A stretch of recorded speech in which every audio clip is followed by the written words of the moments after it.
अतुल जी, केंद्र के बाद अब यूपी गवर्नमेंट का बजट आ रहा है। व्यापारियों को कई उम्मीदें होती हैं। पीतल उद्योग की अगर बात करें तो क्या कुछ उम्मीदें हैं पीतल हमारे व्यापारियों को? उम्मीद तो है बहुत, लेकिन मुझे लगता नहीं कि कुछ होगा। हमारी सबसे बड़ी दिक्कत ये है, रॉ मटेरियल काफ़ी महंगा होता जा रहा है। और दूसरी बात, 12% 18% हमारा उस पे है, रॉ मटेरियल पे है टैक्स, और बनने के बाद 5% हो जाता। उसका जो डिफरेंस है 12% का, उसे लेने में सरकार से बहुत दिक्कतें आती हैं। रिफंड हमारा एकदम नहीं मिल पाता, उसमें बहुत टाइम लगता है। उसके लिए कुछ गवर्नमेंट को करना चाहिए, जिससे कि व्यापारियों को टाइम से उनका रिफंड मिल जाए। जब बात करें सर पीतल उद्योग के अलावा आम व्यक्ति को व्यापारी भी हैं, तमाम जो है सारी चीज आपके साथ है। आम लोगों को क्या चाहिए इस बजट से? हम लोगों को ये चाहिए कि जो भी हो अच्छा हो व्यापारियों के हित के लिए। और उसके अलावा हाउस टैक्स है, वाटर टैक्स है, इन सब के अंदर एक सिस्टम वाइज होना चाहिए। कस्टमर को किसी को पता ही नहीं है कि हमारा टैक्स कितना लगेगा। जो इंस्पेक्टर आते हैं अपनी मनमानी के हिसाब से टैक्स बना देते हैं, फिर उसमें उत्पीड़न करते हैं। जो हमारा टैक्स मान लीजिए कहते हैं 50,000 का, तो 20,000 रुपये लाओ, 30,000 रुपये हो जाएगा, 20,000 रुपये हो जाएगा।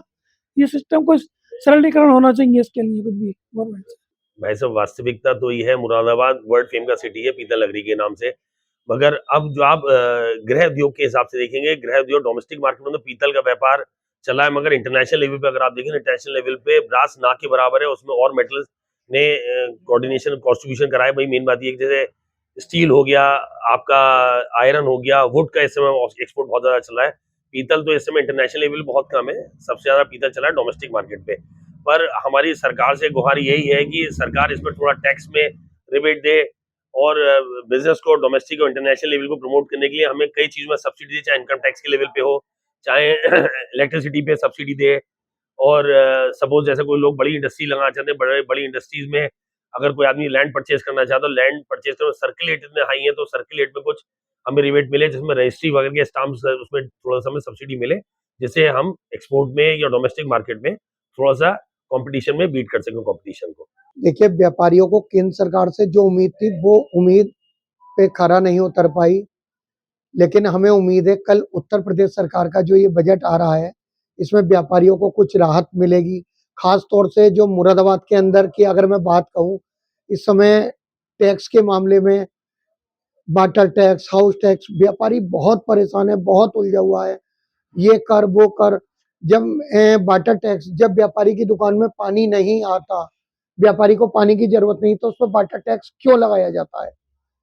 अच्छा, दूसरी चीज, सरकार की मंशा कुछ है, लेकिन कुछ अधिकारी सरकार की मंशा को खराब करने के लिए व्यापारियों को जबरदस्ती परेशान करते हैं और उल्टे सीधे टैक्स लगाकर व्यापारियों के जबरदस्ती के उल्टे सीधे उन पे कि मतलब इस तरह से अगर नहीं करोगे तो आप ये होगा। ये क्या तरीका है? मतलब मैं सरकार से मांग करता हूँ कि सरकार इस तरफ भी ध्यान दे। और खास तौर से आप एक चीज और मुद्दा बताऊं मैं आपको, डॉक्टरों के पर्चे इस समय बहुत हाई हो रहे हैं, उस पर भी ध्यान दिया जाए सरकार का। और उतने साथ ही साथ ये बच्चों की पढ़ाई, भाई पैसा तो हम व्यापारियों की जेब से ही जा रहा है, इस पर भी सरकार अगर ध्यान दे तो हम समझते हैं कुछ हमें राहत मिल सकती है। चिकित्सा और शिक्षा, सरकारी में जाएंगे तो आप नंबर नहीं पाएंगे, और प्राइवेट में जाएंगे तो पैसे नहीं दे पाएंगे। तो इन प्राइवेट में आजकल मिनिमम फीस डॉक्टर की 600 रुपये है, और आप 600 वाले को दिखाएंगे नहीं, क्योंकि वो आपको काबिल नहीं लगेगा। और काबिल पे जाएंगे तो 1500-2000 रुपए की फीस ही फीस है। और शिक्षा की बात करें तो सेंट्रल स्कूल्स में अगर आप जाते हैं तो वहां पे आपका नंबर नहीं आएगा, और अगर आप प्राइवेट में जा रहे हैं तो जेब लुटवाने ही जा रहे हैं, आप जेब लुटवा करके आ रहे हैं। अब ऐसे में योगी जी नारा देते हैं कि बच्चे 3 हो 4 हो, लेकिन 3 हो 4 हो, उन बच्चों को पालेगा कौन? कहाँ से उनकी एजुकेशन का खर्चा आप निकालेंगे बताइए? एक बच्चे का खर्चा कम से कम 1 लाख रुपए का है, कहाँ से लाएं? ऊपर से जो है व्यापार है तो व्यापार पूरा ठप पड़ा है। व्यापार में इतने सारे टैक्स हैं कि वो ही आप पूरा नहीं दे पा रहे हैं, तो कहाँ से आप बच्चे को पढ़ा लेंगे? कहाँ से आप अगर कहीं प्राइवेट इलाज कराने चले जाएं तो आप क्या करेंगे बताइए? हर कोई मेडिकल इंश्योरेंस नहीं ले सकता, हेल्थ इंश्योरेंस नहीं ले सकता हर कोई। इस बजट में क्या राहत ऐसी दी जाए जिससे लोगों को लाभ मिले? इस तरफ ध्यान देने की बहुत जरूरत है, शिक्षा की तरफ, मेडिकल की तरफ। और ये जो आजकल हाउस टैक्स, वाटर टैक्स और नगर निगम के टैक्स चल रहे हैं, इन्होंने व्यापारियों को तोड़ दिया है बिल्कुल। अब व्यापार करने का मन नहीं करता व्यापारी का। लेकिन वो व्यापार करे किसके लिए? सिर्फ देने के लिए सरकार को? क्या करा जाए बताइए। उम्मीदें तो बहुत कुछ हैं।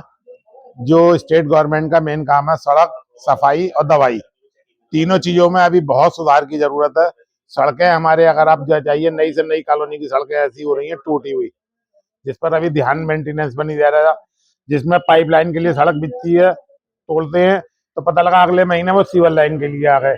मतलब एक सिस्टमेटिक उनका प्रोग्राम सेटअप नहीं है कि कब कौन सी सड़क क्यों तोड़नी है। एक बार बना के जाएंगे, अगले महीने फिर दूसरा तोड़ने आ जाएगा, फिर तीसरे महीने 3 महीने बाद नया आदमी तोड़ने आ जाएगा। सड़क कभी भी मेंटेन नहीं रहती। दवाइयाँ और सब लाइट, आप अब यहाँ देखिएगा, इस समय आप रिकॉर्डिंग कर रहे हैं, यहाँ पर सुबह से लाइट नहीं है और ये पोजीशन 1-2 दिन से नहीं, पिछले 8-10 दिन से लगातार चल रही है। क्यों? ये कौन देखेगा? यहाँ का लोकल एडमिनिस्ट्रेशन कोई सुनने के लिए तैयार नहीं है। बहुत समस्याएं हैं। तो उस स्तर पर अगर ये यूपी गवर्नमेंट थोड़ा सा ध्यान दें, लाइट, सफाई और दवाई, 3 चीजों पर अगर ध्यान दे देंगे तो बजट सारे कामयाब हो जाएंगे। यही सब उम्मीदें हैं कि हमें तीनों चीजें प्रॉपर मिलनी चाहिए।